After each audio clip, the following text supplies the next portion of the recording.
consultants, we have a challenge.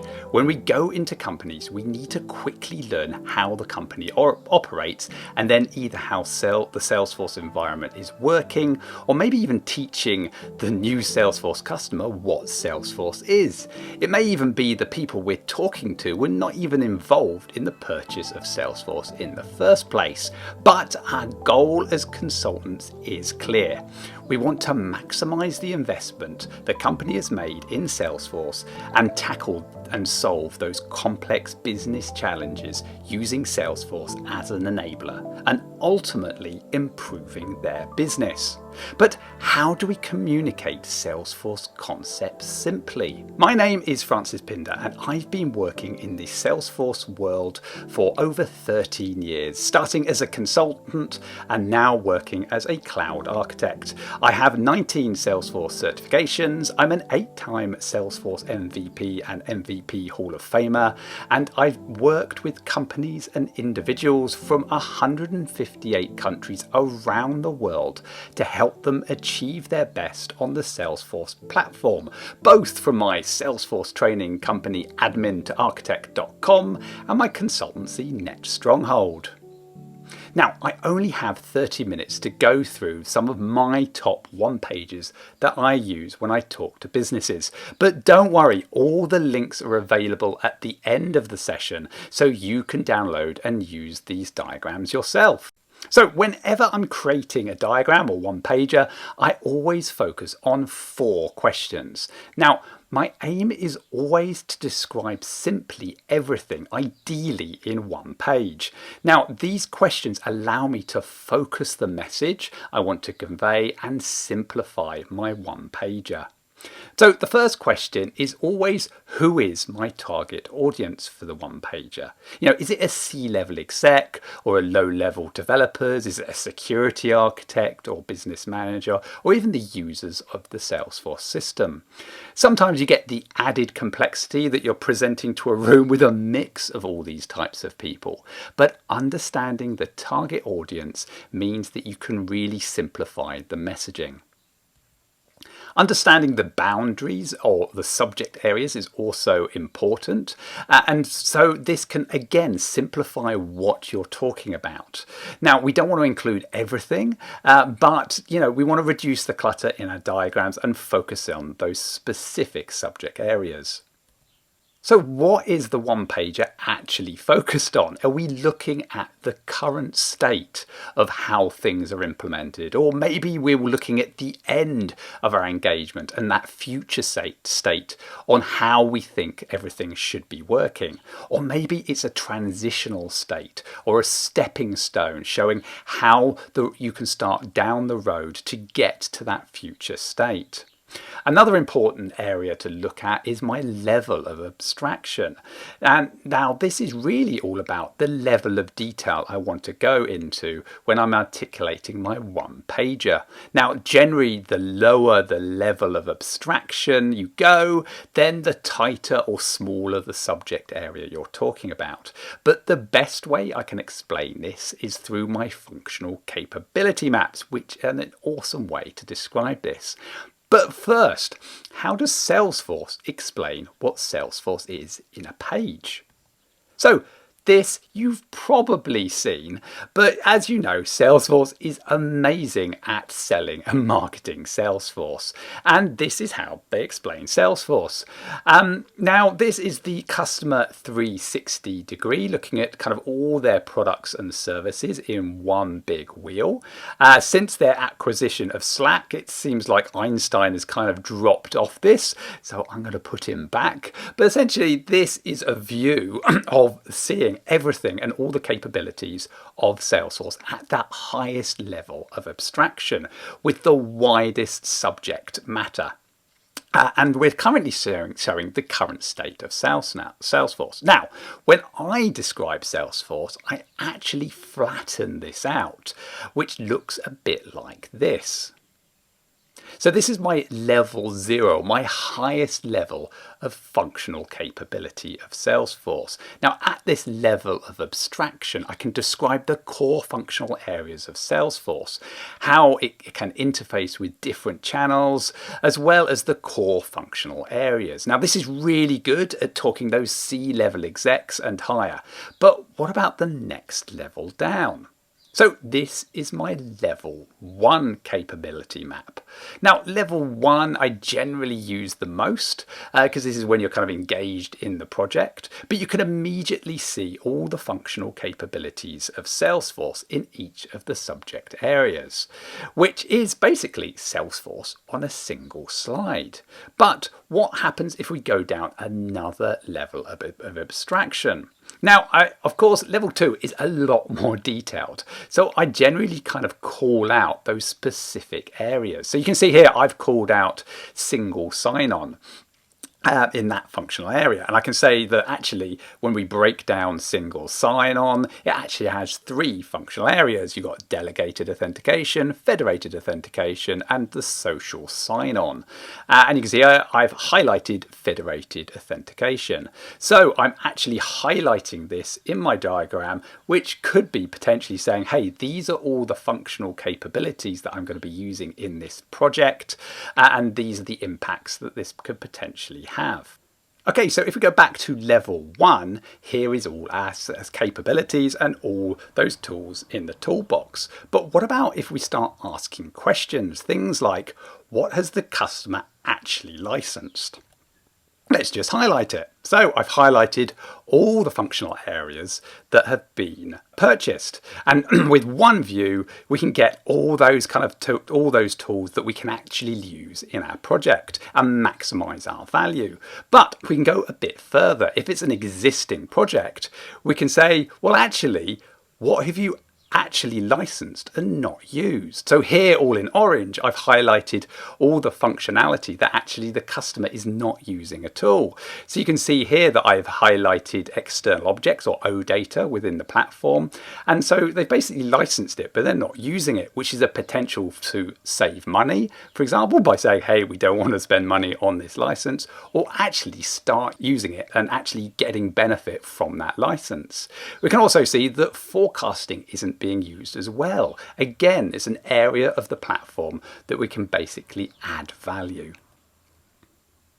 Okay, so a Salesforce value chain. Now, this is my concept of what a Salesforce value chain really is, in my view. So if you're not used to understanding what a value chain is, the kind of dictionary definition of a value chain is a value chain is a concept of describing the full chain of business activities in the creation of a product or service, from the initial reception of those materials all the way through to the delivery of market and everything in between. So for a service company, it could be adding value of knowledge and expertise to give value to their customers and then provide a margin on that, so that consultancy company or that product is making money from selling the product or service. Now, one of the classic diagrams for this is the Porter's value chain, which you can see here. So you've got the primary activities along the bottom and some support activities that are used to benefit the value chain of the business so that they can kind of make money. But this is what I think the Salesforce value chain kind of looks like. And I kind of think of this as kind of more around sales, I suppose, more than anything else. But breaking it down to kind of the front office processes, the middle office processes, and the back office processes. So the front office processes could be your marketing and lead gen side of Salesforce. So this could be Marketing Cloud. It could be, that's that pipeline creation, the discovery and qualification kind of area of Salesforce. It could be using Marketing Cloud, Pardot, or just leads within Salesforce. And then we're kind of moving into the middle office processes. So these are all your kind of like needs assessment, solution design, that kind of negotiation and reviewing of the deals, and then we're going potentially into back office processes, which might be once the deal is completed, what's happening, your case creation and support processes, or it might be close to the end of your opportunity process. It's going to close win and how we allocate those services or products out. So that is kind of the value chain across the process, from kind of marketing into sales and potentially back office and support. But then what I do with this is kind of a layer underneath the roles or the data and the functional system capabilities that are used throughout that value chain, and then kind of go into more details with each of these. So for example, if I was kind of drilling into the functional and system capabilities, I could be saying, well, actually, yeah, at the beginning of that front office process, we're actually using Pardot and Social Studio for that kind of lead gen part of the process. Then our core platform is Salesforce, all the way through to kind of our back office processes, and then we're using a bit of SAP, and then we're going back to Salesforce. But again, these can go in kind of levels of abstraction and different levels of detail. So I could be using App Exchange apps within this kind of flow. It could be that I'm using actual functional capabilities within the platform. So it could be data cleaning tools, or like Dupe Manager or things like this. But also I can do the same for data. So I can drill into data and start going, well, these are the objects within Salesforce that are being used at these different parts of the process, or the high, at a high level, and then start drilling in and kind of going, well, actually, the account object and account records go on a life cycle through the deal. What data do we need at this point when the account first gets created versus if you've got a closed won opportunity?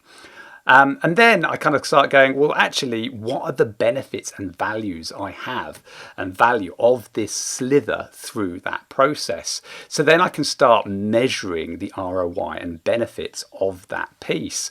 But then we can start going, well, actually, I want to work on that lead conversion piece. Okay, what impacts that slice all the way through? So we can demonstrate that to the business of what we're working on. So yeah, I kind of liked this way of kind of showing that kind of value chain of Salesforce and the impact we're making to the business. Okay, so with Salesforce is a huge platform. And another diagram I like to use is ERDs, or entity relationship diagrams. But this is a good example on how they could just get monstrous. And Salesforce, this is an example of a data model. Yes, each of these little boxes are an object. They could be Salesforce objects. Basically, it's not actually Salesforce, it's another system. But each of these represents essentially an object. And it's just, where do you start? You have no idea. And it really just needs to be, it's Pac-Man. Gobble up as many as you like and kind of focus around on in the areas that you really need to focus on when you're creating these one pages and using EIDs. But is this a problem with Salesforce? Because really Salesforce is pretty straightforward, right? There's not a huge amount of objects, is there? Or are there? How many objects do you actually think are in Salesforce? Now, have a guess. Now, I've included basically the share objects and the history objects within this calculation. If you don't know what they are, just think of what you think the number of objects is and times it by 3, basically, as a rough rule of thumb. I'm going to give you a couple more seconds to think how many objects are in Salesforce. Give up. There's actually 991 objects. Yeah, it's nearly hit 1,000. And when I last did this calculation back in 2019, it was actually 70 objects less. So last 3 years, roughly, they've increased by 70 objects in the platform, which is a little bit scary, but you can tell actually this increases a lot of complexity. So what I like to do when I'm doing EID diagrams is just focus on subject areas. So actually going, hey, look, this is my highest level of abstraction. I have customer management, sales, service, Pardot, Salesforce Maps, Financial Cloud, and potentially my custom apps. And I want to focus just on the Sales Cloud. Okay, cool. Let's drill into that and take a look at that, and take a look at my ERD level 1 for that. Now, this isn't the best ERD in the world. It's got a load of different relationships. They're all the same color. There's loads of lines all over the place. I just want to focus on sales related objects.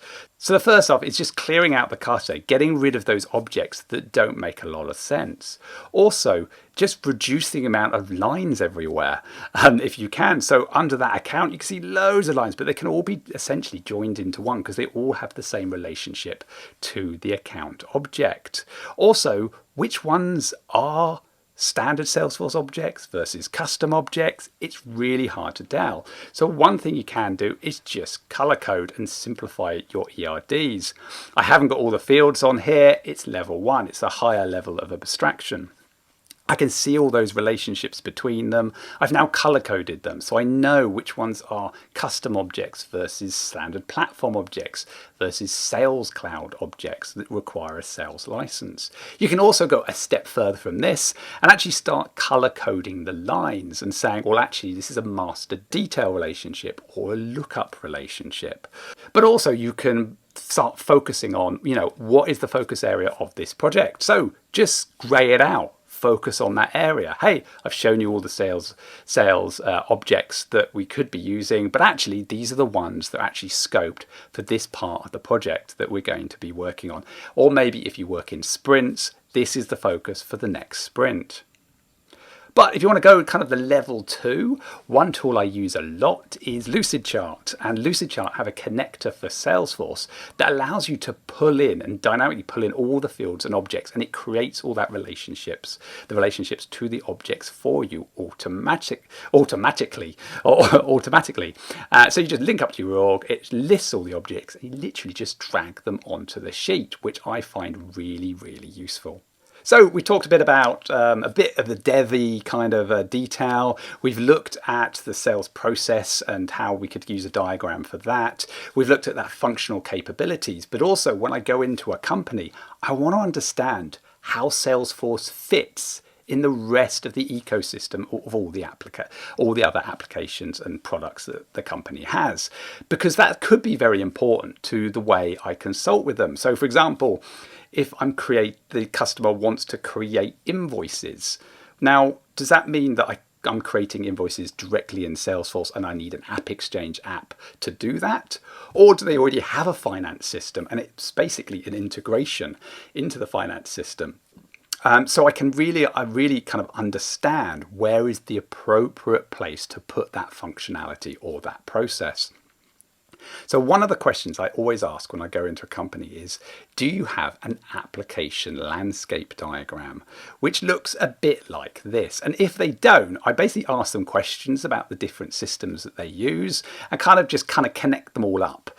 So I can get a bit of a picture of where Salesforce fits in the ecosystem of all the other apps in the app landscape. So this is an example one that from a fictitious company. And you can see here that Salesforce is kind of sitting there. We've got different colored lines showing if it's a real-time batch or manual integration. So you can see here that they've got Marketing Cloud. There's MuleSoft integration that kind of links to a document repository. We have another Salesforce org that's been acquired by the company that doesn't connect to anything. We've got Zendesk. We've got a Company's House integration, Salesforce Maps. Also, we've got SAP Payroll, Google Analytics, and a load of other platform and tools like that as well. But I can visually see quite quickly where Salesforce fits and what maybe things we could improve. Like there's a manual integration between Salesforce and Data Warehouse. Seems a bit weird. Maybe we could automate this and increase the performance and availability of data within the data warehouse so it's there a lot more quickly than it is now, so they can get better or more recent efficient reports. But yeah, that's another way of looking at the business.